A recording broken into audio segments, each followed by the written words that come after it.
a la sesión clínica del último jueves del mes de marzo de 2023. Como sabéis, desde el mes de noviembre del año 2022, la Asociación Española de Especialistas en Medicina del Trabajo puso en marcha un calendario de sesiones clínicas orientadas fundamentalmente a la participación de los residentes en medicina del trabajo, con el fin de poder tener un espacio sistemático, como digo, todos los últimos jueves de cada mes, para hacer una sesión, compartir conocimientos e intercambiar experiencias entre todos los especialistas en medicina del trabajo que somos miembros de la asociación y que participamos en esta actividad. Hoy es la cuarta sesión y la organización corresponde a la Unidad Docente Multiprofesional del Hospital General Universitario Gregorio Marañón de la Comunidad de Madrid. El caso clínico que hoy vamos a presentar, yo creo que es un caso muy interesante, que además forma parte del ejercicio día a día de los especialistas en medicina del trabajo, que es la valoración de la patología del hombro y sobre todo establecer criterios de aptitud que nos permitan compartir esas decisiones que son las más complejas en medicina del trabajo y más propias, que es establecer la aptitud médico-laboral. Y sin dar ya más introducción, voy a dar paso al doctor Marco Marzola, tutor de residentes de la Unidad Docente de Medicina del Trabajo de la Comunidad de Madrid, que va a presentar el caso y va a presentar al residente de cuarto año de esta unidad, el doctor Joaquín Peiró, que va a desarrollar la presentación. Doctor Marzola, adelante cuando quieras. Gracias, Ignacio. Buenas tardes. Buenas tardes. Antes que nada, dar las gracias al doctor Sánchez Arcilla, al doctor Cabanilla, al doctor Reynoso y a toda la junta directiva de la asociación por esta oportunidad. Bueno, y a todos los que nos siguen esta tarde, bienvenidos. Seré muy breve, ya que el protagonista principal de esta sesión es el doctor Peiró, quien nos presentará hoy su sesión titulada Valoración y aptitud del hombro doloroso en medicina del trabajo. La sesión, que nace a partir de su rotación externa como R4 en la Clínica Centro aquí en Madrid, que es una clínica que tiene la especialidad en patología osteomuscular. Como todos sabemos, la patología de hombro ocupa el tercer lugar en frecuencia de las lesiones musculoesqueléticas, con la consecuente repercusión directa en el ámbito laboral. Ahí justamente radica la importancia de esta charla. Partiendo de un caso clínico, revisaremos toda la fisiopatogenia de la lesión, las tareas de riesgo, la valoración de la limitación, la aptitud de los trabajadores que la padecen, una visión como accidente de trabajo y visión como enfermedad profesional, para terminar con la resolución del caso clínico. Sin más preámbulo, os dejo con el doctor Peiró. Muchas gracias.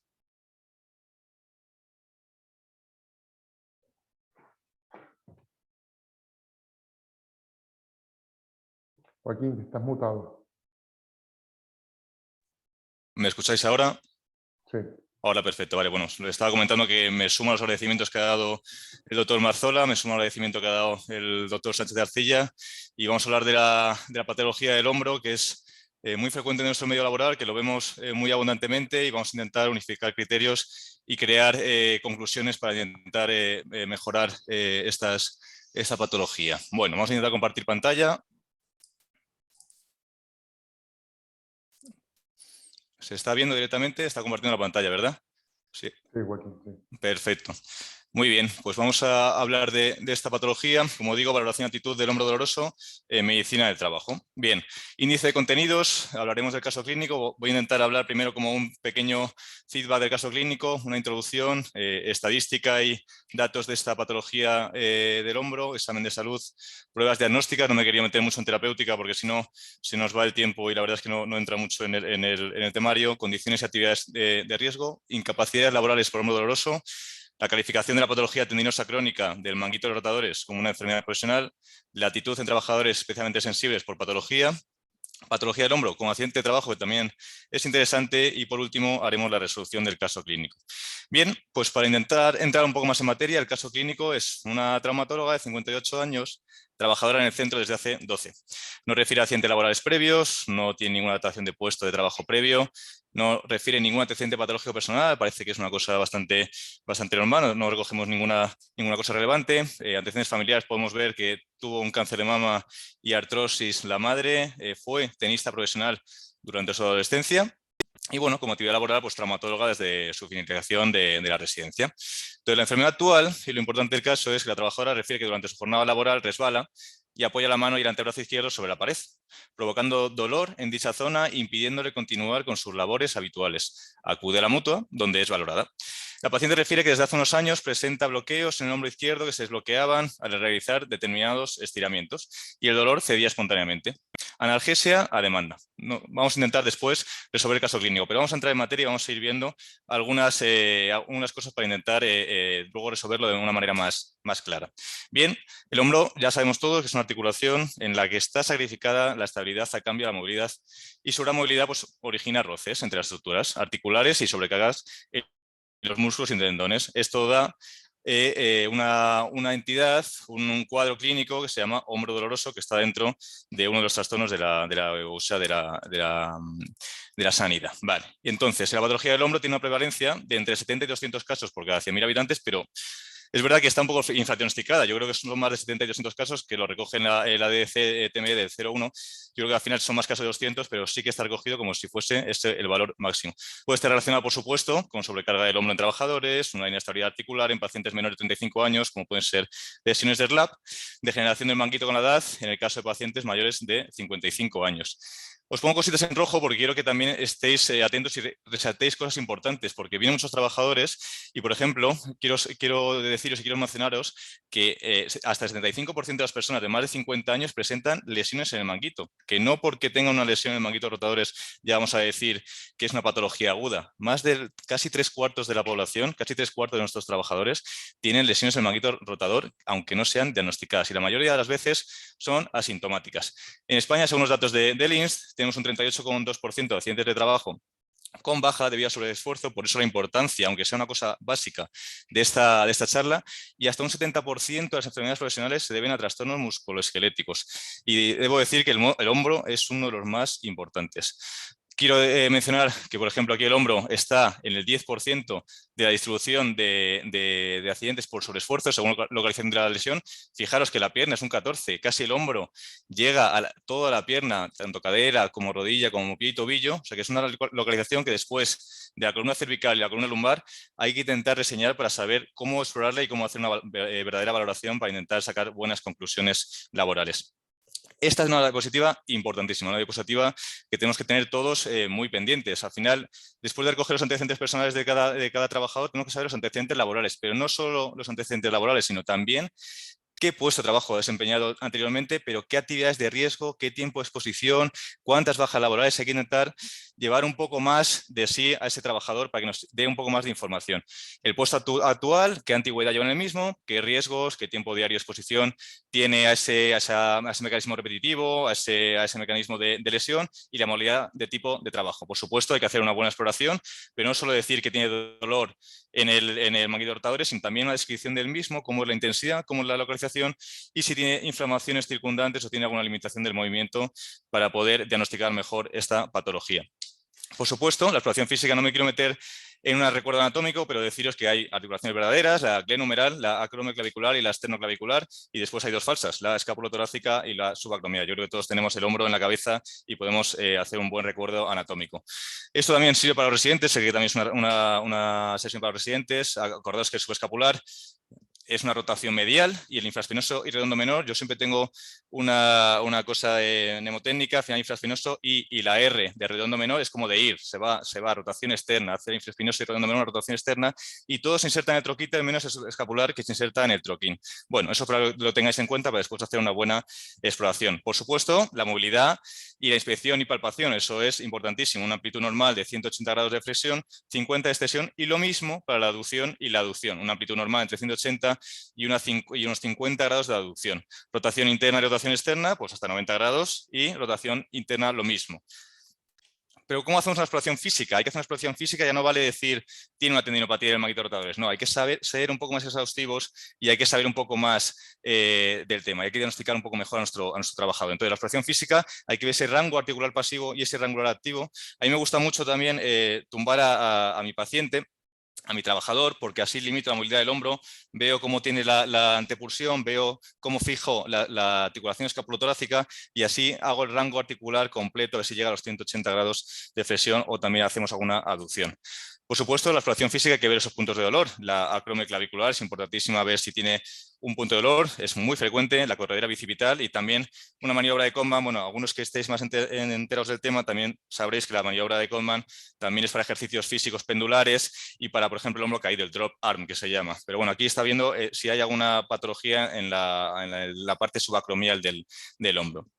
Una evaluación tendinosa, lo que he dicho, el supraespinoso ya no vale, hay que saber si es subescapular, si es un poco infraespinoso, por lo menos sospecharlo, por lo menos tener una probabilidad de que se puede ser el tendón afectado. Entonces, por supuesto, por ejemplo, tenemos el Hornblower, que es para ver redondo menor y infraespinoso, la maniobra de Herbert, que yo creo que es un poquito más famosa, para ver la rotación interna del subescapular, la maniobra de Napoleón, el Beer Hack también, la maniobra de Hove, que es muy típica, también el deltoides o el deltoides también modificado, como la exploración de O'Brien, Speed y Jergason para la parte bicipital, y el test de Serrato, por ejemplo, nos sirve para diagnosticar una escápula alada o tenemos alguna patología en ese formato. ¿Qué diagnósticos diferenciales? Aquí hay infografías de la Clínica Centro, ya ha comentado el doctor Marzola que yo estuve el mes pasado rotando en dicha unidad para intentar aprender un poco más de patología osteomuscular. No me quiero centrar en todo, pero sí que sepáis algunas cosas para hacer un diagnóstico diferencial. El hombro congelado, por supuesto, es un proceso que consiste fundamentalmente en una fibrosis de la cápsula de la articulación y quiero centrarme en los factores de riesgo, porque hay veces que no nos damos cuenta que, por ejemplo, enfermedades como la diabetes, el hipotiroidismo y el Parkinson son enfermedades que predisponen al hombro congelado y podríamos tener un poco más de adecuación de nuestro trabajador para intentar orientarlo de mejor manera. Por supuesto, en las mujeres el 70% es la patología predominante, casi siempre suelen ser mujeres de una edad más o menos entre 40 y 60 años. Hay varias fases, una fase inicial más inflamatoria, una fase intermedia y una fase de deshielo.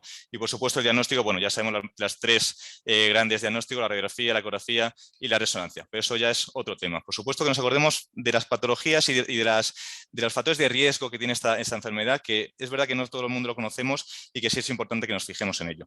Lesiones del manguito rotador, por supuesto factores de riesgo también genética, enfermedades crónicas, tratamientos oncológicos, ocupación, lo que hemos estado hablando de la exploración y antecedentes laborales de nuestro trabajador. Me quiero detener también el colesterol elevado porque es una cosa que es bastante reciente, que también vi en esta clínica, que lo ven bastante, porque el colesterol en grandes cantidades se puede acumular de forma intratendinosa, produce una rotura fibrilar, un poco de inflamación y sí que nos puede dar una lesión del maguito rotador. Así que fijaros también en el colesterol si está elevado porque puede ser un factor predisponente para producir una lesión del maguito rotador. El tratamiento de las lesiones del maguito rotador, no me quiero meter si es conservador o quirúrgico, pero bueno, veis que si no somos consecuentes, si no diagnosticamos bien una patología de tratamiento del maguito rotador, hasta un año del posoperatorio puede tener dolor. De ahí radica la importancia de tener herramientas para poder diagnosticarlo correctamente, ¿no? Entonces, la tendinitis calcificante de hombro también es otra patología, es proceso más o menos frecuente, puede llegar hasta el 20% de la población, 30% bilateral. Y también me quería fijar en los factores de riesgo para que también aprendamos cosas nuevas. Por ejemplo, el deporte y la ocupación, es decir, en qué estemos trabajando, no tiene relación con la formación de la tendinitis calcificante. Entonces, es una cosa muy a tener en cuenta y que también yo, por supuesto, también creía que tenía alguna relación con la actividad laboral y en principio no se ve como un factor de riesgo en los últimos estudios de la tendinitis calcificante. El diagnóstico, bueno, fácil, porque ya en la radiografía hay que fijarse sobre todo. Se forma más en supraespinoso, nos fijamos en la inserción del troquíter y podemos ver directamente que hay una pequeña calcificación. Acordarnos también que no solo es el tratamiento, sino que después del tratamiento incluso también el paciente puede tener dolores. Es una cosa que hay que tener en cuenta para poder seguir bien al paciente en su evolución. Artrosis de hombro, solo reseñar que es un problema muy frecuente de salud que afecta sobre todo a personas mayores de 65 años, produce un dolor incluso en reposo, sobre todo por las noches, y que sepamos que la prótesis de hombro ya se utiliza en gran medida y que de hecho, como os pongo en la última frase, la tasa de éxito es comparable ya a la de la rodilla y la cadera, es decir, es una arma terapéutica que podemos tener para poder indicar a nuestro trabajador. Entonces, pruebas diagnósticas, ya sabemos, la radiografía, la resonancia y la ecografía, pero me quiero centrar más, para no intentar hacer esta charla muy larga, en la ecografía. Por supuesto, yo creo que la ecografía, y se lo digo mucho también a mis compañeros y a los residentes pequeños, creo que es el nuevo fonendoscopio, que los médicos del trabajo es un arma diagnóstica que podemos tener para poder diagnosticar mejor a nuestros trabajadores, incluso hacerles un seguimiento con la ecografía, es un bajo coste, por supuesto tiene ausencia de radiación, es accesible, es dinámica, es rápida, es incruenta, puede hacer un estudio comparativo en el lado contralateral, puede ser muy dinámico y puede ser muy intuitivo de cómo funciona ese hombro. Entonces, bueno, os he dejado puesto en los grupos funcionales más o menos orientativos para que tengáis un poco en cuenta. He ido recogiendo imágenes también para que sepáis más o menos. Bueno, este es el húmero supraespinoso, el deltoides. Entre supraespinoso y el deltoides sabemos que hay una pequeña bursa que a veces se inflama. En el grado 0, pues es un balance articular completo, un balance muscular de 5 y 5 y tiene una fuerza y sensibilidad completamente normales. Bueno, las pruebas complementarias normalmente es normal y ahí vemos que, por ejemplo, en esa ecografía la bursa está normal. En el grado 1 ya empieza a haber un balance articular algo más deteriorado, aunque sea completo, pero a lo mejor no llega a 180, llega a 160 grados de flexión, por ejemplo. Un balance muscular ya de 4 o 5, 4 más, va contra gravedad y una fuerza y sensibilidad normal. Las pruebas complementarias, la radiografía, ya vemos un poquito de pinzamiento y esclerosis y en la eco, pues adelgazamiento tendinoso. Por ejemplo, ahí veis en la ecografía cómo se va acotando el tendón supraespinoso, por ejemplo, este es en esta imagen, y cómo se está estrechando en algunas partes del mismo. Las conclusiones, bueno, hay una limitación para levantar objetos muy pesados. Eso podría ser un grado 1. Grado 2, las conclusiones ya hay una limitación, pero para empujar grandes pesos, manejo manual de carga, ya el paciente se queja, tiene un balance muscular de 4 o 5, pero ya hay grados de atrofia incipiente. Por ejemplo, aquí os pongo también calcificaciones del tendón supraespinoso que se ven muy bien con la ecografía y es ponerle directamente la ecografía a nuestro trabajador y se verá gran cosa. En el grado 3, pues ya hay una rotura tendinosa, ya hay atrofia muscular intensa y ya hay una limitación para elevar el brazo. Ya, por ejemplo, vemos en esta ecografía el grado de rotura muscular que tenemos en el supraespinoso. Todo lo opuesto del supraespinoso para que tengamos una visión más fácil del ecógrafo. Y el grado 4 es un dolor intenso e incapacitante y las pruebas completas pues ya están muy alteradas. Ya vemos que hay una importante limitación, que hay una atrofia muy evidente y que nuestro paciente pues, está muy quejicoso, ¿no? de las molestias. Entonces vamos a entrar en el ámbito laboral, ya sabiendo un poco la etiopatogenia, sabiendo cómo hacer una buena exploración física, qué antecedentes preguntar y las pruebas diagnósticas que podemos utilizar en el ámbito laboral. Es importante reseñar, fijaros en el número de días de incapacidad temporal que puede llegar a tener el hombro. Aquí pongo el dolor articular en hombro en negrita, pero fijaros la osteoartrosis, la artropatía, monoartritis, luxaciones, qué grados de números de días y fijaros qué importante en nuestro día a día de patologías laborales, ¿no? Procesos de incapacidad temporal mayores de 12 meses incluso que dan lugar a una resolución de prórroga. Vemos que por encima del dolor articular del hombro solo están las lumbalgias, las cervicalgias y después ya patologías más psicológicas o más orientadas con la esfera mental. Pero fijaros que el número de resoluciones, por ejemplo, el año 2009 fueron de 462, es un número muy importante para una sola articulación. Condiciones de riesgo, bueno, pues trabajo donde los codos deben estar por encima, acciones de levantar y alcanzar y con un uso continuado del brazo en aducción o flexión. Bueno, no es una tarea más habitual de nuestro hospital, pero sí que en otras particularidades o fuera del ámbito público, en tareas privadas, tareas de soldaduras por encima del nivel de la cabeza, como montaje de estructuras, tareas que requieren movimientos repetitivos en el manejo de piezas y herramientas o trabajos repetitivos con elevación del hombro, como mantenimiento o colocación de iluminación en techo, que aquí, por ejemplo, AOS utiliza mucho y hay mucho personal de mantenimiento que nos refieren a este tipo de limitaciones en salud laboral.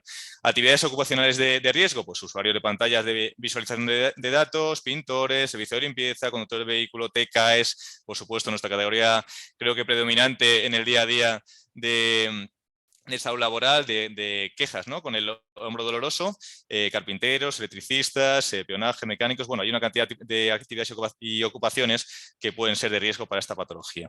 La valoración funcional del hombro doloroso y la incapacidad laboral, aquí os pongo 3 puntos importantes. Primero, hay que determinar la existencia de una lesión o un proceso patológico que ha dado lugar da lugar a esa IT que constituye las deficiencias, ¿no? Lo segundo, objetivar las consecuencias del proceso diagnosticado, lo que consolida las limitaciones orgánicas y funcionales que origina el trabajador. Y por supuesto, y vuelvo a recalcar, yo creo que es una cosa muy importante, conocer las tareas que realiza el trabajador y conocer los requerimientos profesionales y circunstancias específicas de ese ambiente laboral donde está nuestro paciente y nuestro trabajador en el mundo laboral, ¿no? Aquí os pongo también el BOE, que sepáis que es una nacionalidad profesional, el hombro, está dentro del subagente 01, la actividad 01, el código 2D0101. Trabajos se realicen con los codos en posición elevada o que tensen los tendones o bursa subacromial.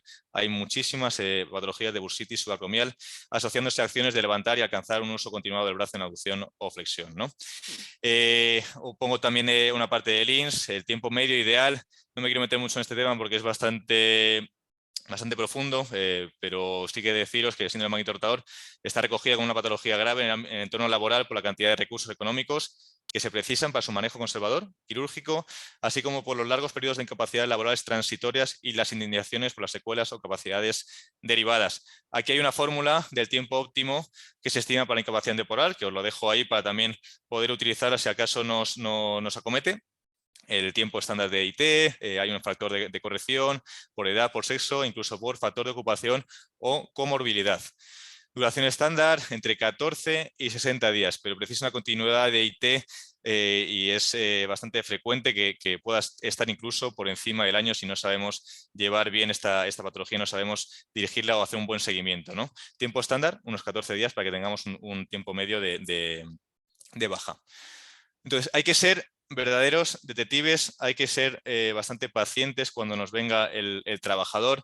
El trabajador también se tiene que sentir bastante acompañado en ese proceso porque si no, nos va a llevar a una baja prolongada y la terminación de la incapacidad permanente, por supuesto, bueno, no incapacidad permanente, pero sí una IT, conlleva una mala respuesta, una limitación funcional persistente, un dolor con imposibilidad, el paciente da muchas vueltas, no sabe a quién acudir, no sabe cómo hacer, eso genera también un deterioro prolongado de la calidad de vida del trabajador, un coste sanitario, por supuesto, y prestación importante, un coste económico para el sistema productivo y finalmente en algunas ocasiones un abandono definitivo de la actividad laboral habitual.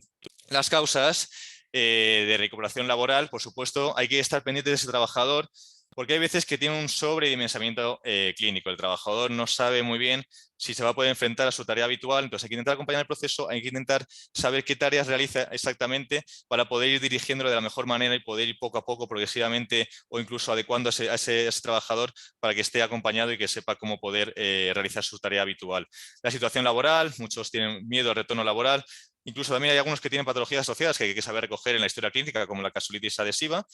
Los que tienen una cirugía, hay un fallo de sutura y una re-ruptura, que el manguito rotador, que podemos también hacer una aproximación, por supuesto no es nuestra competencia, pero sí podemos derivar a traumatología para intentar acotar los periodos de incorporación laboral y muchos, por supuesto, y no vamos a descifrar nada, producen una simulación, una compensación laboral, quien está más tiempo de IT y tenemos que ser también consecuentes, tenemos que saber más o menos el tiempo medio que tiene cada patología y cómo poder resolverlos de la mejor manera. Esta diapositiva me gusta mucho, es cómo evitar el alargamiento de las bajas por hombro doloroso y creo que las tenemos que tener todos en la cabeza. Por supuesto hay que tener primero una atención temprana en el diagnóstico precoz y en el tratamiento adecuado. Hay que intentar evitar esa lista de espera, que ese trabajador esté bien atendido desde el momento en que nos consulta por su diagnóstico, por su incomodidad de esa sintomatología que presenta en el día a día, para evitar la prolongación de listas de espera para pruebas diagnósticas, interconsultas o inicio de tratamiento. La sobreprotección, que es lo que está hablando previamente, que creo que es un punto importante para evitar la compasión, la complacencia o la permisividad. Ahora tenemos una cantidad de bajas y también, por ejemplo, en nuestro hospital la cantidad de intentos de adecuación o a veces en vano o a veces sí que son reales por una patología del hombro o una patología de otro tipo, porque ven que sí que pueden adecuarse y que sí que tienen alguna cabida, ¿no?, en otro puesto de trabajo. Entonces hay que intentar ser bastante consecuentes con nuestra actividad como médicos. Y por supuesto factores de riesgo de prolongación, valorar factores que puedan prolongar la baja laboral o la mala respuesta ajenos al propio proceso. También mencionar el artículo 25, que creo que conocemos todos, de la Ley de Prevención de Riesgos Laborales, que contempla la protección de los trabajadores especialmente sensibles a determinados riesgos. Trabajadores, aquellos que, bueno, por sus propias características personales o estado biológico conocido, incluidos aquellos que tengan reconocida la situación de discapacidad física, psíquica o sensorial, sean especialmente sensibles a los riesgos derivados del trabajo.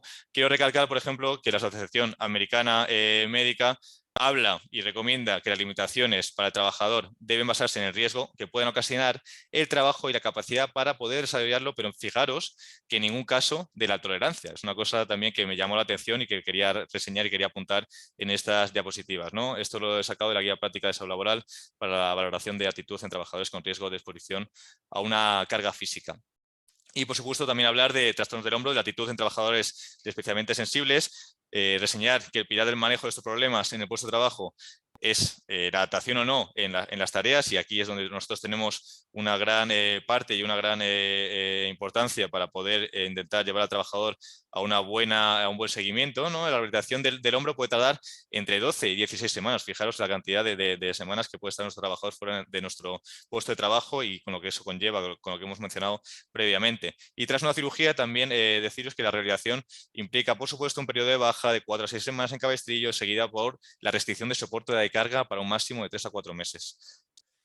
Una serie de datos de la artrosis de la articulación acromioclavicular o el desgarro de los magnetorotadores. Hay que intentar, por dejar unas conclusiones, también para poder adecuar a nuestro trabajador, reducir las actividades por encima de la cabeza, la aducción y la protracción sientan mal en este tipo de patologías, y la cirugía ablativa pues, requiere una limitación del manejo de carga de 4 a 6 semanas, como hemos estado comentando previamente, evitando las actividades por encima de la cabeza. Y en el caso del desgarro de los magnetorotadores, también hay que hacer una restricción del levantamiento repetitivo de objetos pesados en posiciones que requieran un movimiento significativo del hombro. La artrosis glenohumeral, que es muy frecuente y cada vez más en nuestro medio, hay que reducir las actividades también por encima de la cabeza y las rotaciones. La luxación glenohumeral recurrente, evitar las actividades de contacto o desencadenantes como el tirar y levantar algunos objetos.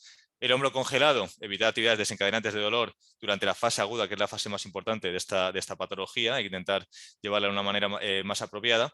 La prótesis de hombro, pues por supuesto también limitar a largo plazo las actividades de manejo de carga, incluyendo el corte, por ejemplo, también otras actividades que no están tan acostumbradas en este medio laboral hospitalario, pero sí el martilleo, cavar, empuje y tiraje extenuante, así como actividades de levantar la mano por encima de la cabeza. Aquí os dejo unas posibles limitaciones del síndrome del magnetorotatores, que por ejemplo también nos resulta con dificultad en nuestro servicio, y cuando nos reunimos los viernes mis compañeros para poder hacer una posible limitación del síndrome del magnetorotatores, pues nos cuesta, porque también cómo podemos valorar a un trabajador que puedas hacer una aducción del brazo durante una vez o 2 o 3 por hora. Es muy difícil controlar ese tipo de trabajadores, pero aquí os dejo una posible limitaciones de trabajos de alcance por encima del hombro, que deberíamos hacerlo pues, unas 15-30 veces a hora para tener una limitación, con máximo de 7 kilos de peso. Un alcance de hasta 15-30 veces a la hora, pero ya os digo que es muy complicado seguir ese trabajador, porque a lo mejor ese trabajador va a decir, me está limitando la aducción del brazo, me está limitando el movimiento por encima del plano horizontal. No puedo hacer coger una botella por encima del plano horizontal. Bueno, eso es lo complicado de limitar a nuestro trabajador y limitar, por ejemplo, un síndrome del manguito de los rotadores del hombro. También mencionar los movimientos repetitivos del miembro superior. Hay una serie de factores que podemos tener una escala para intentar guiarnos también para adecuar a nuestro trabajador. Factores ergonómicos que se dividen en 3, una carga postural, una puntuación del 1 al 3, donde el trabajo se realiza con los 2 brazos por debajo del nivel del hombro, en el 2 ya se realiza con un hombro por encima del nivel del hombro, y el tercero, pues el trabajo se realiza con los 2 brazos por encima del nivel del hombro. También llevar una puntuación obtenida que más tarde os mencionaré, con una valoración de la carga física dinámica, ¿no? Si, dependiendo si es un trabajo manual ligero, un trabajo continuado de manos, brazos y troncos, o un trabajo continuado de manos y brazos con materiales pesados y desplazamientos. Por último, fijaros que ya cada vez incluimos más los factores psicosociológicos en nuestro intento de hacer un seguimiento del paciente, con una repetitividad, con una monotonía, una duración media del ciclo de trabajo si es inferior o mayor a 3 o 10 minutos. Lo llevamos a una puntuación obtenida, y tras ello deberíamos saber cuál es más o menos el riesgo de nuestro trabajador para poder decir si está en una situación correcta o está en una situación aceptable o una situación completamente insatisfactoria para ese puesto de trabajo habitual. A mí me gusta mucho esta escala y se puede utilizar para intentar adecuar a nuestro trabajador de una manera aceptable. También mencionaros, porque yo creo que es una cosa muy importante, el concepto de accidente de trabajo, ¿no? Si hablamos de la patología del hombro, tenemos que hablar de este suceso, porque también nos pueden venir trabajadores a nuestra consulta para poder intentar hacerles una buena guía, ¿no? El título 3.2 del régimen general de la Seguridad Social, en el artículo 156, habla de que se entiende por accidente de trabajo toda lesión corporal que el trabajador sufra con ocasión o por consecuencia del trabajo que ejecute por cuenta ajena. El concepto también, en otro punto, en el punto 3, se presumirá, salvo prueba en contrario, que son constitutivas de accidente de trabajo las lesiones que sufra el trabajador durante el tiempo y en el lugar del trabajo. Tendrán la consideración de accidente de trabajo, os he dejado mencionado, las enfermedades o defectos padecidos con anterioridad por el trabajador que se agraven como consecuencia de la lesión constitutiva del accidente. Y esto es muy importante porque después veremos en el caso clínico que se resuelve de una manera u otra con este punto y con este siguiente que os voy a mencionar en esta diapositiva. El punto 4 del artículo 156 es importantísimo porque lo establecido no tendrá en consideración de accidente de trabajo los que sean debidos a una fuerza mayor extraña al trabajo, entendiéndose por esta la que sea de tal naturaleza que no guarde relación alguna con el trabajo que se ejecutaba al ocurrir el accidente. Y repito, que no guarde relación alguna con el trabajo que se ejecutaba al ocurrir el accidente. Luego lo veremos en la resolución del caso, que esto es importante para poder hacer una buena conclusión. Entonces, ¿todo dolor de hombro que se produce en el entorno laboral debe considerarse accidente de trabajo y con una contingencia profesional? Pues bueno, las lesiones del manguito rotadores en su gran mayoría tienen un componente generativo como subyacente, como hemos visto, casi más de 50 años, un 35%, tienen alguna patología del manguito rotadores ya subyacente. Hay que valorar también el mecanismo de producción del accidente y las características de la lesión que presenta el paciente o el trabajador, valorar si el mecanismo lesional es de suficiente intensidad como para agravar la situación persistente para calificarlo como AT, ¿no? La lesión corporal se define como consecuencia de un accidente que provoca un daño ya sea físico, psíquico o psicológico, y esto es importantísimo y hay que tenerlo muy en cuenta, el nexo causal directo entre el trabajo y la lesión. La lesión corporal tiene y debe ser consecuencia del trabajo que realice nuestro trabajador. Esto es una diapositiva que parece así con bastante texto, pero os lo quiero resumir en una causalidad de la determinación de la contingencia del hombro doloroso. Es un proceso de baja incapacidad laboral que puede ser no laboral o laboral y es una causa principal tras las lumbalgias del proceso de determinación de la contingencia, o por decirlo de forma sencilla, pues analizarse el cuadro del hombro doloroso pudiera considerarse como accidente de trabajo o como una enfermedad profesional. ¿Y esto a quién compete? Pues valora la capacidad compete al INSA, ¿no? Al Instituto Nacional de la Seguridad Social. Los procesos de contingencia laboral, tanto el accidente de trabajo como la enfermedad profesional, son competencia en primera instancia de las mutuas y en la gestión de las prestaciones que conllevan, pero en ocasiones la situación no es asumida por ellos, siendo objeto de un proceso denominado determinación de contingencia, ¿no? Un litigio o consideración ante demanda de evaluación de la misma. Entonces, aquí os dejo un esquema para que más o menos podamos seguir una solicitud. Al contrario que otros procesos, como las valoraciones de incapacidad, la determinación de contingencia se tramita y se valora en exclusiva en el equipo de valoración de incapacidades. Hay un equipo que valora la incapacidad laboral de cada dirección provincial del INS y no precisa del preceptivo informe de la unidad médica del INS. Y la determinación de la contingencia de este procedimiento son el segundo proceso más frecuente tras la lumbalgia. Es verdad que la cervicalgia está ahí metida, pero fijaros la importancia que tiene conocer esta consideración para su estudio y su valoración. Criterios de causalidad, esto es una diapositiva importantísima, también vuelvo otra vez a los antecedentes, hay que buscar un criterio etiológico, la posibilidad de que sea traumático o no, un criterio cuantitativo, un criterio topográfico, cronológico o un criterio incluso de verosimilitud del diagnóstico etiológico. Y aquí os dejo un resumen para que podáis hacer un algoritmo también de decisión, ¿no? Pero vamos con el resumen y con el caso clínico, que es lo que nos acontece, que son 5 o 6 diapositivas para intentar hacer ese resumen. Por supuesto, antecedentes personales, otra vez nos fijamos antecedentes laborales, anamnesis dirigida por órganos y aparatos, acordados de preguntar por dolor y la descripción del mismo, y la exploración física. Un buen diagnóstico, ver si nuestro trabajador es especialmente sensible o no, la accidente de trabajo o no, la contingencia laboral como enfermedad profesional o no, y el nexo causal. Entonces, volvemos otra vez al caso clínico. Unas cuantas diapositivas y terminamos con la exposición. La traumatóloga de 58 años, lo hemos visto, no tiene ningún accidente laboral premio, no refiere a antecedentes patológicos personales, un cáncer de mama, artrosis en la madre, tenista profesional durante su adolescencia, y lo importante del caso es que durante su jornada habitual laboral se resbala y apoya la mano en el antebrazo izquierdo sobre la pared, ¿no? Provocando dolor en dicha zona, impidiéndole continuar con sus labores habituales. La exploración física, bueno, no tiene deformidades, dolor a la palpación en articulación acromioclavicular, un balance articular limitado por dolor en abducción a 100 grados, el Yogun y el Howe positivo, que ya hemos visto que es más del supraespinoso, y vemos la resonancia y tiene una rotura del supraespinoso, pero ya es degenerativa, ya tiene degeneración grasa, ¿no? En la resonancia ya tenemos ese criterio de verosimilitud que hemos dicho previamente con artrosis del acromioclavicular. Aquí la ecografía tenía un poco de tendón retraído, el supraespinoso, tenía un poquito de líquido libre con edema por encima de troquíter. Y entonces, ¿cómo catalogamos esta patología? ¿Es un accidente de trabajo? ¿Qué determinación de contingencia tiene? ¿Es una enfermedad profesional? ¿Es una enfermedad común? Pues bueno, os he dejado unas conclusiones en 3 diapositivas para que sepáis y podamos hacer una buena valoración. Es evidente que un traumatismo o esfuerzo intenso en el entorno laboral con resultado de una lesión del manguito rotador se considerará un accidente laboral por existir una clara correlación causal y concasual, ¿no? Pero cuando existe una desproporción entre el mecanismo aducido por el paciente y el resultado manifiesto de la lesión en el hombro con respecto a la clínica, la relación mecanismo de lesión tipo lesión no es tan evidente como podía parecer en un primer momento. Y según la ley 156, como hemos dicho previamente, ¿debe considerarse este supuesto como una contingencia profesional? Pues bueno, es evidente que este paciente representaba una lesión anterior al mecanismo lesional, aunque según el paciente nunca haya tenido ninguna sintomatología.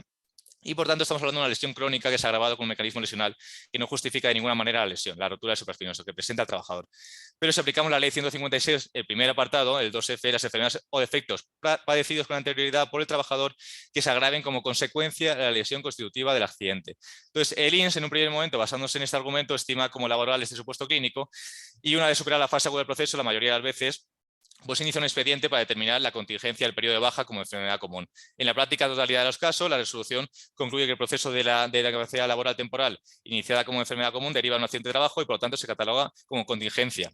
Pero hay que estar de acuerdo con ese apartado 4A que os mencionaba previamente y que hay que tenerlo en la cabeza, que no obstante lo establecido en los apartados anteriores no tendrán la consideración de accidente de trabajo los que sean debidos a fuerza mayor o extraña al trabajo, entendiéndose por esta la que sea de tal naturaleza que no guarde relación alguna con el trabajo que se ejecutaba al ocurrir accidente. Y teniendo en cuenta este apartado, en el caso que estamos considerando, en este caso clínico, el paciente con una rotura crónica del manguito rotador con degeneración grasa no debería ser considerado como accidente laboral porque el mecanismo lesional no justifica el alcance de la lesión, no existiendo correlación entre el mecanismo de la lesión y la lesión del manguito. Entonces, la realidad es que la ley 156 deja ambigüedades y para la correcta interpretación de la ley 156 hay que tener un amplio conocimiento no solo de la ley, sino también de la fisiopatología, de la etiopatología, de la historia natural de la enfermedad del manguito rotador, para que las decisiones de una parte de la mutua o de la INS se basen en principios técnicos y científicos. Y aquí os dejo un resumen de lo que hemos dicho, ¿no? El apartado 4A, como menciona directamente, se estudió la contingencia, fue el equipo de evaluación de pacientes del IBE y se determinó una patología no laboral por la causalidad entre el nexo del trabajo fue dudoso. Muchas gracias por su atención y espero que os haya gustado. Muchas gracias, doctor Peiró. Gracias, Damos paso a las preguntas. Doctor Marzola. Sí, Joaquín, gracias. Muy buena presentación. Bueno, está abierto el chat para que todo el que tenga alguna pregunta es bien recibida y le transmitimos al doctor Peiró para que nos pueda ayudar. De momento no hay ninguna. De momento no tenemos ninguna pregunta.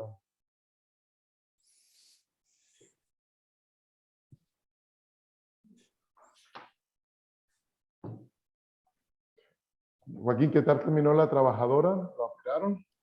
La trabajadora al final no la operaron, se vio con una rotura degenerativa y la paciente con rehabilitación pues se fue yendo mejor y no requirió de cirugía, fue un tratamiento conservador y sigue seguimiento todavía.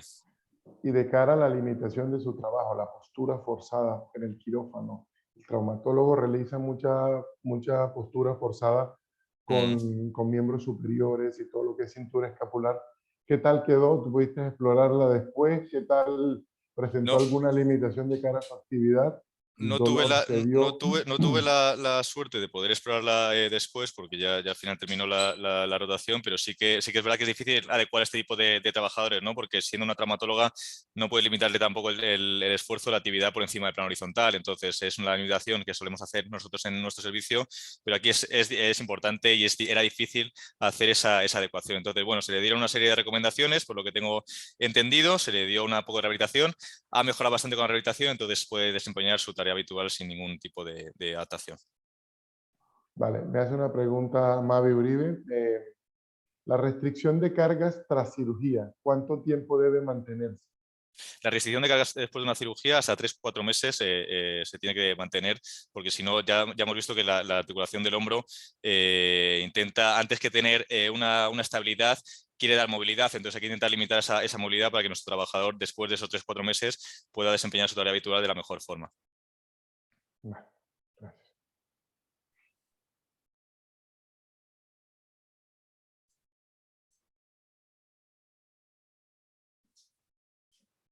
No sé si alguien más está interesado en alguna pregunta en el momento.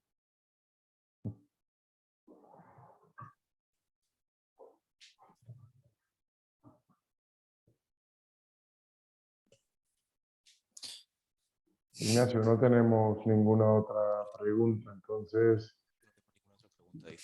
como quieran. Le doy paso a Ignacio. Vale.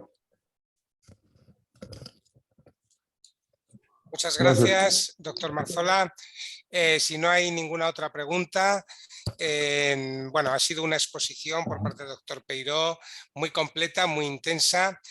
Quiero recordar a todos los participantes que estas sesiones clínicas se graban y están a disposición de todos los socios de la Asociación Española de Especialistas en Medicina del Trabajo para que lo puedan ver a través de la página web de la asociación. Como digo, la sesión de hoy contiene una gran cantidad de información. El tema osteomuscular, como decía el doctor Marzola y el doctor Peiró, son muy complejos. Tanto en nuestro medio como yo creo que en muchas actividades plantea unas grandes dificultades de adaptación y a la hora de establecer unos criterios de aptitud claros. Y por lo tanto, pues recomiendo a todo el mundo que tranquilamente volvamos a ver la presentación. Como digo, hay muchísimos datos y muchísima información.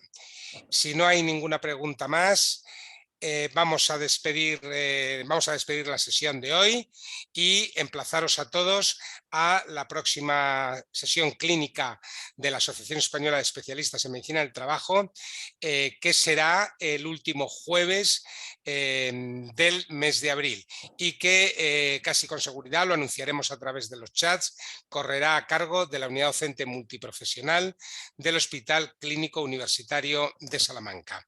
Muchas gracias por vuestra atención y soy consciente de que al hacerse a través de la página web de la asociación, a veces la asistencia es un poquito más baja. Animar a todo el mundo a que se haga socio de la asociación y pueda participar en muchas actividades y entre otras en esta. Muchas gracias y buenas tardes. Gracias a todos. Hasta luego.